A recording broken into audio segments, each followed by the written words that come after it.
काबा के पूरब में काला पत्थर का क्या रहस्य है? इस काले पत्थर को क्यों चूमते हैं हाजी? मुस्लिम समुदाय में अगर किसी ने जन्म लिया है तो उसके लिए जीवन में कम से कम एक बार हज यात्रा पर जाना अनिवार्य माना जाता है। मक्का में हज पर जाने वाले मुस्लिमों को हाजी कहा जाता है। यहाँ मुसलमानों के पवित्र धर्म स्थल काबा पहुंचकर हज यात्री परिक्रमा करते हैं और काबा की पूर्वी कोने में लगे काले पत्थर को चूमते हैं। आइए जानते हैं इसके पीछे क्या है राज। काबा के पूर्वी कोने में एक छोटा सा काला पत्थर लगा हुआ है। यह दिखने में भले ही छोटा है लेकिन इसका महत्व बड़ा है। यह पत्थर चारों ओर से चांदी के फ्रेम में जड़ा हुआ है। अरबी भाषा में इस पत्थर को अलहज़्र अल-अस्वद कहा जाता है। इस पत्थर के पीछे की कहानी के बारे में कई तरह के किस्से मशहूर हैं, लेकिन सच्चाई के बारे में कोई ठोस प्रमाण नहीं है। इस पवित्र काले पत्थर को लेकर कई कहानियों में एक कहानी ऐसी है कि यह धरती पर आया धूमकेतु है। कुछ मान्यताओं में इसे चांद का टुकड़ा कहा गया है जो चांद से टूटकर धरती पर आया है। दरअसल इस पत्थर को लेकर तरह तरह की बातें हैं। इस्लाम में काबा के जिस काले पत्थर को सबसे पवित्र माना गया है उसका जिक्र कुरान में नहीं मिलता है। इसके पीछे एक धारणा यह है कि यह पत्थर मोहम्मद साहब के धरती से जाने के बाद अस्तित्व में आया, लेकिन ऐसा नहीं है कि इसका जिक्र इस्लाम के दूसरे ग्रंथों में नहीं हुआ है।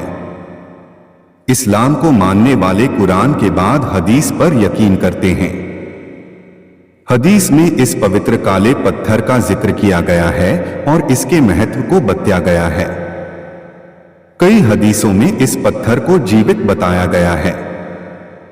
इसके अनुसार पैगंबर इस पत्थर को खुदा का दायां हाथ मानते थे और इसे जीवित समझते थे।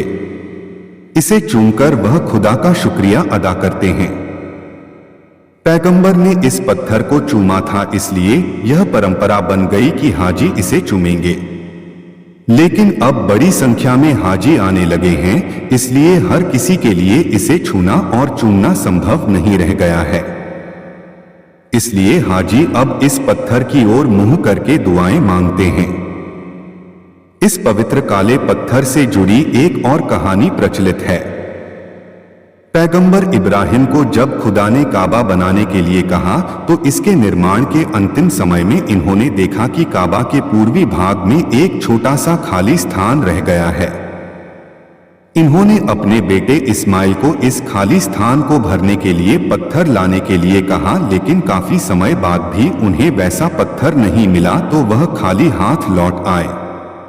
लेकिन आकर देखा तो खाली स्थान पर एक काला पत्थर लग चुका था। पैगंबर इब्राहिम ने बताया कि खुदा ने जन्नत से एक फरिश्ते को भेजा था, उसी ने यह पत्थर लगाया है।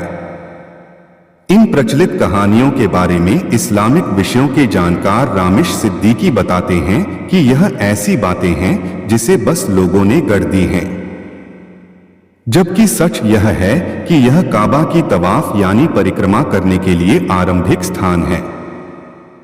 काबा काफी बड़े क्षेत्र में बना है जिसकी 7 परिक्रमा करनी होती है। परिक्रमा के दौरान हाजी इस बात को भूल ना जाएं कि उन्होंने यात्रा कहां से शुरू की थी, इसलिए इस काले पत्थर को यात्रा का आरंभिक बिंदु माना गया है। इस काले पत्थर को चूमने की परंपरा इसलिए बन गई कि मोहम्मद साहब जब काबा की यात्रा पर आए तो इन्होंने इसे चूमा था। इसकी वजह यह थी कि काबा कई बार बना और पैगंबर इब्राहिम द्वारा बनवाए गए काबा का एकमात्र अवशेष यह काला पत्थर बचा था। मोहम्मद साहब की हज यात्रा के बाद से ही यहाँ पूर्व दिशा में लगा काला पत्थर हाजियों के लिए खास बन गया। आपको बता दें, मोहम्मद साहब ने अपने जीवन काल में केवल एक बार हज किया था। दोस्तों, यह जानकारी आपको कैसी लगी कमेंट बॉक्स में जरूर बताइए। वीडियो अच्छा लगा हो तो वीडियो को लाइक और शेयर करें, चैनल को सब्सक्राइब कर ले। धन्यवाद।